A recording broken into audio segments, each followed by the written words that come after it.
बाद दिन विशेष की। उड़ीसा को हिंदू विहीन बनने से बचाने के लिए जिन संत जी ने अपने प्राणों का बलिदान धर्मांतरण के गुनहगारों के खिलाफ दिया था, आज उन्हें धर्मरक्षक स्वामी लक्ष्मणानंद जी का बलिदान दिवस है। जितनी बेरहमी कभी आईएस अल कायदा के आतंकियों ने नहीं दिखाई होगी, उससे कई ज्यादा बड़ी बेरहमी दिखाई गई थी हिंदुत्व के इस पुरोधी की सोची समझी हत्या में, क्योंकि इनके रहते उड़ीसा के हिंदू अपना धर्म त्यागने के लिए तैयार नहीं थे। उन्हें कत्ल करने के पहले से भी बहुत प्रयास किए गए, जिसमें कुछ प्रयास तो उन्हें डराकर भगा देने जैसे किए गए थे, पर उन्होंने अपना धर्म और स्थान नहीं छोड़ा और अंगद के पैर की तरह डटे रहे। बता दें, कत्ल वो था जिसमें कहीं ना कहीं आज के सहिष्णुता के ठेकेदारों का परोक्ष समर्थन, या फिर दूसरे शब्दों में कहें तो मिलीभगत थी। लेकिन अफसोस वामपंथ वह तथाकथित सेक्युलर वर्ग इस पर खामोश रहा और आज भी हालात वही दिखते हैं। कंधमाल उड़ीसा का वनवासी बहुल पिछड़ा क्षेत्र है। पूरे देश की तरह वहां पर भी 23 अगस्त 2008 को जन्माष्टमी पर्व मनाया जा रहा था। रात में लगभग 30 से 40 क्रूर चर्चवादियों ने फुलबनी जिले के तुमुंडेवन में 3 किलोमीटर दूर स्थित जलेस्पट्टा कन्याश्रम में 84 हमला बोला और फिर 84 वर्षीय देवतातुल्य स्वामी लक्ष्मणानंद जी उस समय पर शौचालय में थे। हत्यारों ने दरवाजा तोड़कर पहले उन्हें गोली मारी और फिर कुल्हाड़ी से उनके शरीर के टुकड़े कर दिए। स्वामी जी का जन्म ग्राम गुरुजंग जिला तालचेर में 1924 में हुआ था। वो 45 साल से वनवासियों के बीच चिकित्सालय, विद्यालय, छात्रावास, कन्याश्रम आदि प्रकल्पों के माध्यम से सेवा करते आ रहे थे। गृहस्थ और 2 पुत्रों के पिता होने पर भी जब उन्हें अध्यात्म की भूख लगी तो फिर उन्होंने हिमालय में 12 वर्षों तक कठोर साधना की। पर 1966 में प्रयास कुंभ के समय संघ के द्वितीय सरसंघ चालक श्री गुरुजी तथा अन्य कई श्रेष्ठ संतों के आग्रह पर उन्होंने नर सेवा, नारायण सेवा को अपने जीवन का लक्ष्य बना लिया।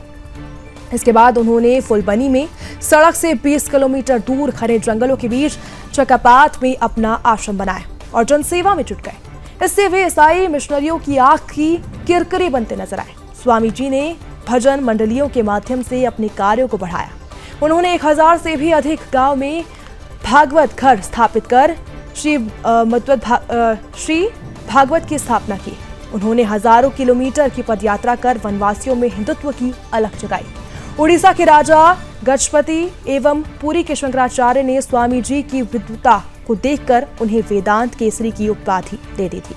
जगन्नाथ जी की रथ यात्रा में हर वर्ष लाखों भक्त पुरी जाते थे, पर निर्धनता के कारण वनवासी प्रायः इसे वंचित ही रहते थे। स्वामी जी ने 1986 में जगन्नाथ रथ का प्रारूप बनवाकर उस पर श्री कृष्ण, बलराम और सुभद्रा के प्रतिमाएं रखवाई।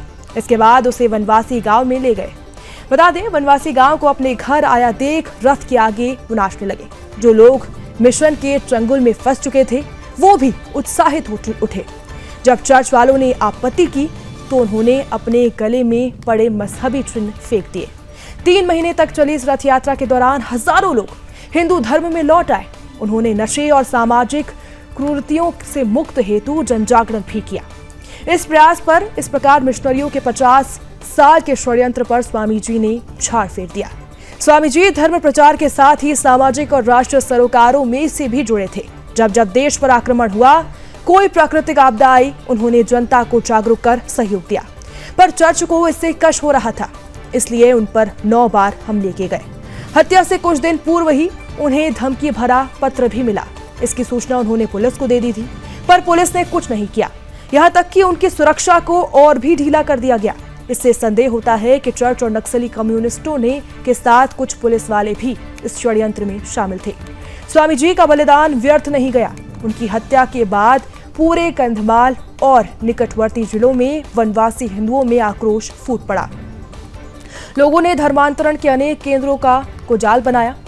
उसको लेकर समर्थन अपने गांव छोड़कर वहां से भाग गए। स्वामी जी के शिष्यों तथा अनेक संतों ने हिम्मत न हारते हुए संपूर्ण उड़ीसा में हिंदुत्व के ज्वार को और तीव्र करने का संकल्प लिया है।